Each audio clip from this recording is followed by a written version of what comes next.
اور جب موسیٰ نے اپنے شاگرد سے کہا کہ جب تک میں دو دریاؤں کے ملنے کی جگہ نہ پہنچ جاؤں ٹلنے کا نہیں، خاص صدیوں چلتا رہوں۔ پھر جب وہ دونوں ان دریاؤں کے سنگم پر پہنچے تو اپنی مچھلی بھول گئے۔ پھر اس مچھلی نے دریا میں سرنگ کی طرح اپنا رستہ بنا لیا۔ جب آگے چلے تو موسیٰ نے اپنے شاگرد سے کہا کہ ہمارا کھانا لاؤ، اس سفر سے ہم کو بہت تکان ہو گئی ہے۔ اس نے کہا کہ بھلا آپ نے دیکھا کہ جب ہم نے اس چٹان کے پاس آرام کیا تھا تو میں مچھلی وہیں بھول گیا، اور مجھے آپ سے اس کا ذکر کرنا شیطان نے بھلا دیا، اور اس مچھلی نے عجیب طرح سے دریا میں اپنا رستہ بنایا۔ موسیٰ نے کہا یہی تو وہ مقام ہے جسے ہم تلاش کرتے تھے۔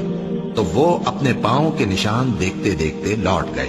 وہاں انہوں نے ہمارے بندوں میں سے ایک بندہ دیکھا جس کو ہم نے اپنے ہاتھ سے رحمت خاص سے نوازا تھا اور اپنے پاس سے ایک خاص علم بخشا تھا۔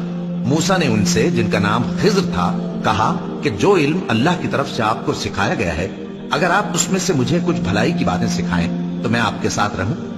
خضر نے کہا کہ تم میرے ساتھ رہ کر صبر نہیں کر سکو گے، اور جس بات کی تمہیں خبر ہی نہیں اس پر صبر کر بھی کیسے سکتے ہو؟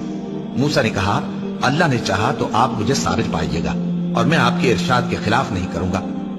خضر نے کہا اگر تم میرے ساتھ رہنا چاہو تو شرط یہ ہے مجھ سے کوئی بات نہ پوچھنا جب تک میں خود اس کا ذکر تم سے نہ کروں۔ تو دونوں چل پڑے، یہاں تک کہ جب کشتی میں سوار ہوئے تو خضر نے کشتی کو پھاڑ ڈالا۔ موسیٰ نے کہا کیا آپ نے اس کو اس لیے پھاڑا ہے کہ سواروں کو غرق کر دی؟ یہ تو آپ نے بڑی عجیب بات کی۔ خضر نے کہا کیا میں نے نہیں کہا تھا کہ تم میرے ساتھ صبر نہ کر سکو گے؟ موسیٰ نے کہا کہ جو بھول مجھ سے ہوئی اس پر مواخذہ نہ کیجیے اور میرے معاملے میں مجھ پر مشکل نہ ڈالیے۔ پھر دونوں چلے، یہاں تک کہ رستے میں ایک لڑکا ملا تو خضر نے اسے مار ڈالا۔ موسیٰ نے کہا کہ آپ نے ایک بے گناہ شخص کو ناحق بغیر قصاص کے مار ڈالا، یہ تو آپ نے بری بات کی۔ خضر نے کہا کیا میں نے نہیں کہا تھا کہ تم سے میرے ساتھ صبر نہیں ہو سکے گا؟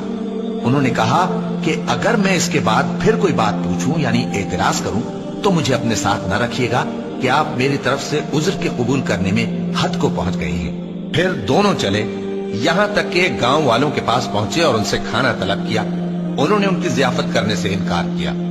پھر انہوں نے وہاں ایک دیوار دیکھی جو گرا چاہتی تھی تو خضر نے اس کو سیدھا کر دیا۔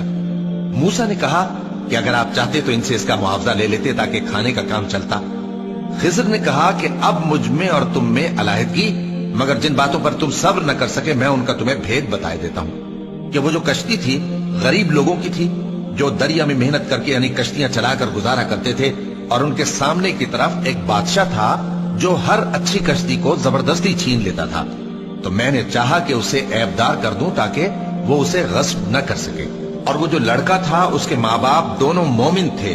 ہمیں اندیشہ ہوا کہ وہ بڑا ہو کر بد کردار ہوگا تو کہیں ان کو سرکشی اور کفر میں نہ پھنسا دے، تو ہم نے چاہا کہ ان کا پروردگار اس کی جگہ ان کو اور بچہ عطا فرمائے جو اخلاقی پاکیزگی میں بہتر اور محبت میں زیادہ قریب ہو۔ اور وہ جو دیوار تھی سو 2 یتیم لڑکوں کی تھی جو شہر میں رہتے تھے، اور اس کے نیچے ان کا خزانہ دفن تھا، اور ان کا باپ ایک نیک آدمی تھا۔